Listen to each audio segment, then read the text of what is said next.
On l'appelle syndrome cardio-rénal type 2. Alors, Hado, c'est l'inverse. C'est le rein d'abord qui est malade. C'est aigu, c'est chronique.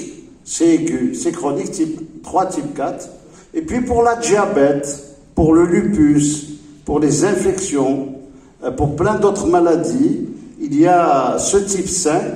Pourquoi? Parce que l'atteinte cardiaque et rénale est simultanée. Alors qu'elle n'est pas simultanée. D'abord le cœur, ensuite le rein, ou d'abord le rein, ensuite le cœur. Alors elle, la question, quel type c'est? C'est le type 2. Notre malade, elle a un cœur très malade et ça retentit sur le rein. Et on va voir pourquoi le rein va souffrir de ce gros cœur. Alors, elle va être opérée en avril 2021, très vite. Et cette fois-ci, ce n'est pas une commissurotomie, c'est un remplacement valvulaire. Elle a une valve métallique de Star, je crois. Et on rétrécit un peu le tricuspide, la valve tricuspide, parce qu'elle était très dilatée. Alors, en post-opératoire, comme toujours, lorsqu'on a une insuffisance rénale, les choses ne s'arrangent pas. Elle fait une insuffisance rénale très sévère. Elle a frôlé la dialyse. Mais grâce au remplissage vasculaire qu'on a conseillé, l'albumine et tout, c'est rentré dans l'ordre, ce qui fait qu'on aurait pu même frôler le type 1. Ça veut dire quoi? Une insuffisance cardiaque aiguë, une insuffisance rénale aiguë. Elle aurait eu type 2 et type 1. Donc ça, c'est espèce de mariage, une sorte de mariage qui réunit cardiologues, néphrologues, internistes, hormonaux, biochimistes, parce qu'il faut beaucoup de choses, radiologues. Et si c'est ce que vous vouliez, les gens de Schleff, qui m'avaient invité, c'est un exemple chez le diabétique d'anomalie cardiaque et rénale en même temps. Maintenant, on va passer à un autre cas clinique où c'est un peu plus compliqué. C'est un syndrome cardio-rénal, mais c'est beaucoup plus compliqué. Alors, un petit mot pour les docteurs qui suivront peut-être de ce type de malade. Elle sort de la chirurgie cardiaque quelques jours après, quelques semaines plutôt, mais on constate que son DFG ne s'est pas beaucoup amélioré, mais il est stable, et elle a une anémie. Et là, on leur conseille de doser la ferritine, parce qu'on cherche une carence martiale. Je vous donnerai un coup d'expliquement pourquoi. Ces malades, il faut chercher de la carence martiale. Ils ont toutes les raisons d'avoir une carence. D'abord, c'est une femme, elle a eu des grossesses, elle a allaité, et elle a fait une insuffisance rénale, une insuffisance cardiaque, elle a saigné, elle est sous Saint-Tron. Donc, toutes les raisons pour développer une carence martiale. Et vous allez voir que le syndrome cardio-rénal, l'anémie, surtout s'ils sont coronariens, c'est pas son cas, mais ça peut être le cas d'autres malades, l'anémie avec la carence martiale, quand elle s'installe, c'est pas bon pour le pronostic. Alors, son voisin, notre ami Chouki, surveillant d'hémodialyse, voisin boufférique, lui fait un bilan 2 ans après, au mois d'août 2023.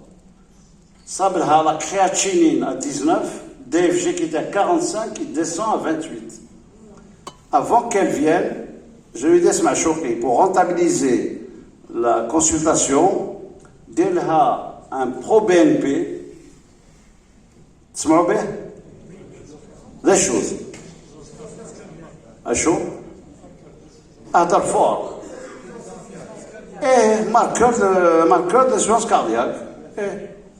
C'est Brain Natriuretic Peptide, qui est l'équivalent de l'oreillette atrial natriuretic peptide. Alors pour les plus jeunes qui sont derrière, la nature nous a doté de beaucoup de choses, et en particulier d'un natriurétique battle.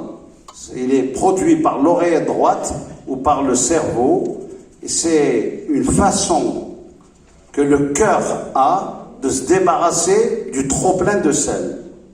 Ça s'appelle l'ANP ou le BNP, et vous allez voir où est-ce qu'il agit dans le rein. Alors là, il est très élevé. À nouveau, 3 ans après, la ferritine reste basse et l'hémoglobine reste basse. Cette fois-ci, on fait une ACR parce qu'on a envie de savoir s'il y a une atteinte rénale. Voici sa radio de thorax. C'est pas une grande réussite. Vous reconnaissez ici, j'ai demandé aux internes du service, ils ne savaient pas ce que c'était. C'est ses sous-vêtements. c'est les fils d'acier dans la sternotomie, la valve mitrale. Alors je demandais aux internes de me décrire la silhouette cardiaque, normal, normal, très bien. L'artère pulmonaire mbombia, la pointe du VG هنا الفوق, le VD طالع راح يطرطق, l'oreille de l'autre راح تطرطق. شوف, elle déborde complètement. Donc elle produit du BNP et de l'ANP à fond la caisse pour diminuer la précharge. Et hop, la surcharge pulmonaire. Donc là, on est dans vraiment le syndrome cardio-rénal type 2 à fond la caisse, même en post-opératoire 3 ans après. Le problème n'est pas réglé. Une question, parce qu'il est tard et tout. Ça vous intéresse? C'est ça que vous voulez que je parle ou non? C'est ça que... واش حبيت انت نهضر لك؟ هذه هي. خلاص. Bon, il fait une échographie des reins. Les reins sont de taille conservée, très bonne. Ça veut dire que c'est possible qu'on récupère des choses chez elle, puisque les reins sont très beaux. Chabin, et ça veut dire que c'est une souffrance rénale qui peut être réversible. Alors on va lui injecter du fer de façon à monter la ferritinémie dans les cibles de la néphrologie et l'hémoglobine va s'arranger.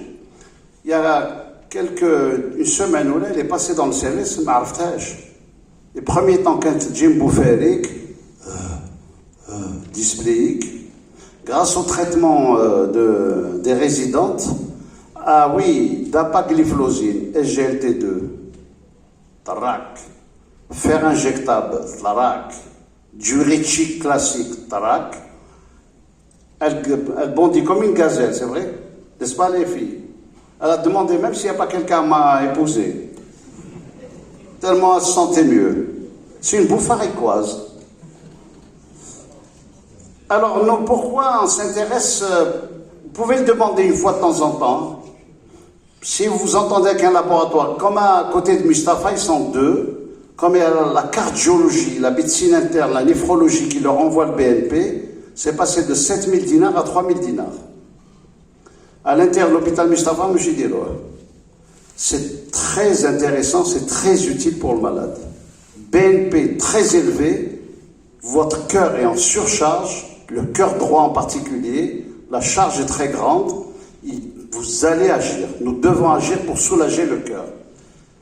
Sauf que dans le syndrome cardio-rénal, pourquoi il faut une collaboration cardiologie, néphrologie, médecine interne, réanimation forte? Dans le syndrome cardio-rénal, quand les choses décompensent, à un moment, il y a des choix qui vont être faits. Comme ces malades en général vont d'abord en cardiologie, les cardiologues, ils privilégient le cœur. Qu'est-ce qu'ils vont faire? BNP tala, ils commencent les diurétiques. Ils vont donner du furosémide, Lasix, furosal, injectable. La diurèse va monter. Donc ils vont soulager le cœur, ils seront très contents, mais la fonction rénale, ils vont me la casser. Et la diurèse, à un moment, on est en plein dans le syndrome cardio-rénal. Les difficultés de prendre en charge. Ça, c'est à un moment, c'est des malades qui rentrent en service, ils rentrent en cardiologie. Sinon, d'habitude, ils gibent les malades, anuriques, BNP bas, c'est vrai, 4 grammes d'urée, 7 grammes d'hémoglobine, يقول لي سي با مالاد قلت اسمع بالخدا سي écrit نيفرولوجي ماشي نيكرولوجي جيو يموتوا عندي انا شدهم شوف عندك والله ما تبلاش قلت وراه هنا تقامي كارديو ا 2 راحت دوماج شنو كنت نعطيها. Alors pour s'entendre tous les deux, les cardiologues et les néphrologues, on leur a dit rajouter quelque chose qui s'appelle dosage de Engal. Bon, vous allez me dire, je suis en cabinet, je suis à Schleuf, je suis à... Comment s'appelle Pont-Bas aujourd'hui? Pont-Bas, où se met donc? Je suis à Lamartine. Qu'est-ce qu'il y a à Lamartine aujourd'hui? Kérimia. Je BNP, Engal et tout. Mais quand on veut s'entendre avec nos amis de cardio ici, bien traiter une malade et éviter la dialyse, eh bien, quand il commence à faire des bêtises, à donner trop forte dose de diurétique, la créatinine, elle met du temps à augmenter. Et quand elle monte, c'est trop vite, c'est l'ascenseur. On leur dit, faites un dosage d'Engal. Si vous voyez que ça monte trop, habsou kullish avant que ça bascule. Donc ça, c'est, je pense que vous le souhaitiez. On peut parler de cette malade pendant des heures.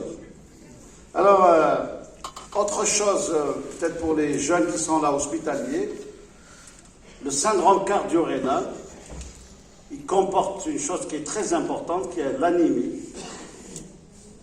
ou en tout cas la carence martiale. Du coup, cardio-rénal syndrome est devenu cardio-rénal anémia syndrome, et depuis quelques mois, c'est cardio-rénal iron deficiency syndrome, le CRIS. Donc il y a beaucoup de nouvelles choses dans ce domaine qui bouge. Alors maintenant, j'insiste sur l'anémie, la carence martiale, et qu'est-ce que vous devez comme médecin retenir en 2023. Chaque fois que la fonction rénale baisse, l'hémoglobine baisse. Rapide. Du nouveau, l'ancien. Alors pourquoi ça baisse? Pourquoi il y a une anémie constante dans l'urémie? À chaque fois que le DFG baisse, eh bien, vous n'avez plus d'érythropoïétine. Vous êtes comme les cyclistes, vous n'êtes plus dopés. Mais surtout, il n'y a plus de fer.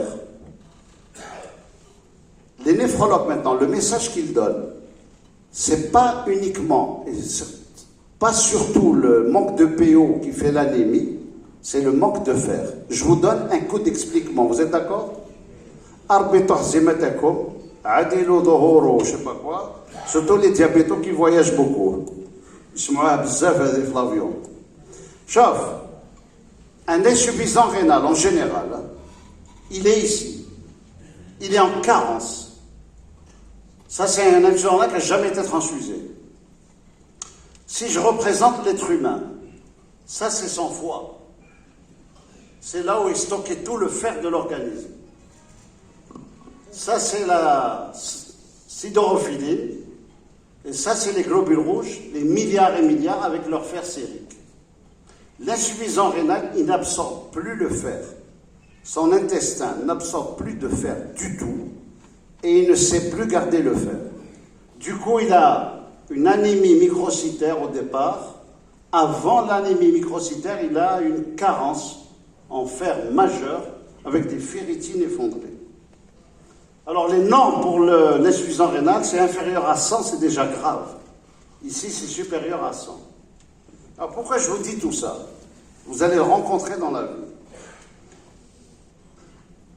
C'est en néphrologie, en hémodialyse qu'on a découvert, bien compris, le métabolisme du fer, cycle du fer pour les insuffisants rénaux et le syndrome cardio-rénal. Ne travaillez plus sur le fer sérique, la transférine, la ferritine. Vous voulez savoir qu'est-ce qu'a votre voisine, votre malade, votre patiente, votre parturiente, tout ce que vous voulez, votre ma cousine,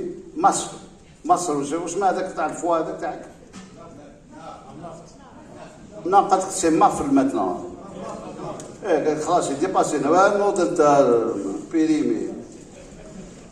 Alors, les hémodialysés, on a toujours cherché à savoir pourquoi ils n'absorbent pas le fer alimentaire et même les tonnes de fer que Dehaba leur prescrit. Il est actionnaire chez un producteur de fer oral.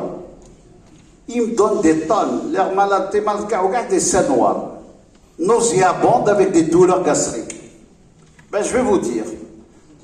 Saclay, région parisienne, institut de recherche, ils cherchaient des cellules hépatiques cancéreuses, c'est un hémodialysé, plusieurs, ils ont des bouts de foie, il avait un cancer et on découvre, pas l'héparine, elle a été découverte il y a très longtemps, mais une hormone qui s'appelle l'hepsidine.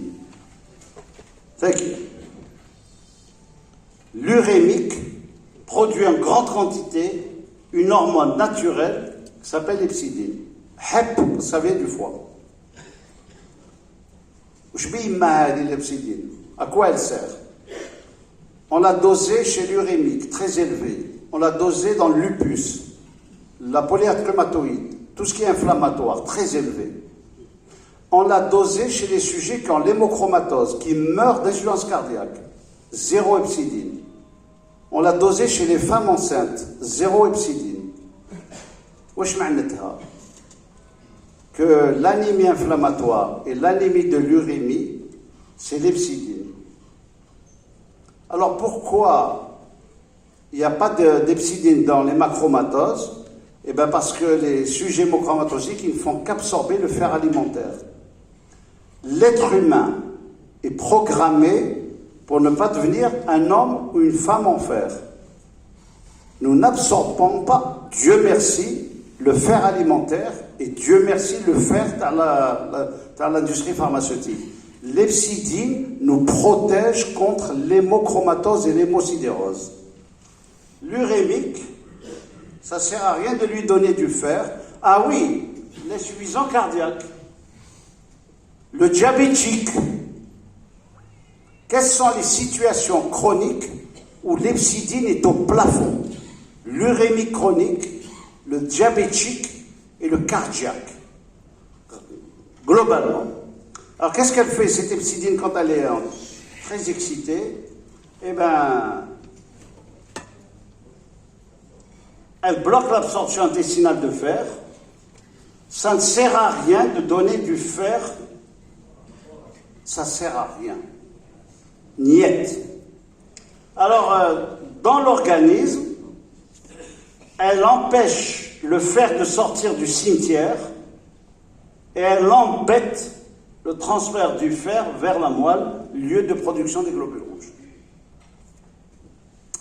Le seul moyen de remédier à ça, c'est d'injecter du fer qui va aller dans la moelle osseuse. Site de production. On n'a pas d'autre moyen. Et en injectant du fer, vous rechargez le foie. Voilà ce qui s'est passé chez notre malade, qui a un problème cardiaque et qui a, à plusieurs reprises, parce qu'il a des ferritines basses. Voilà la ferritine l'anémie, plus la microcytose. Quand on a injecté du fer, donc message, je profite ici, à chaque fois que je le peux, vous oubliez le fer sérique.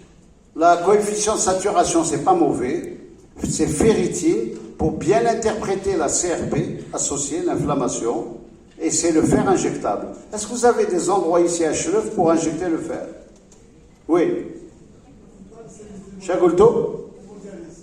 Ouais, uniquement l'hémodialyse. Il n'y a pas des autres endroits où on injecte du fer. La maternité. Ah oui, alors, pour la femme enceinte, je modère un peu le micro. La femme enceinte, elle n'a pas d'hepsidine pendant la période de la grossesse.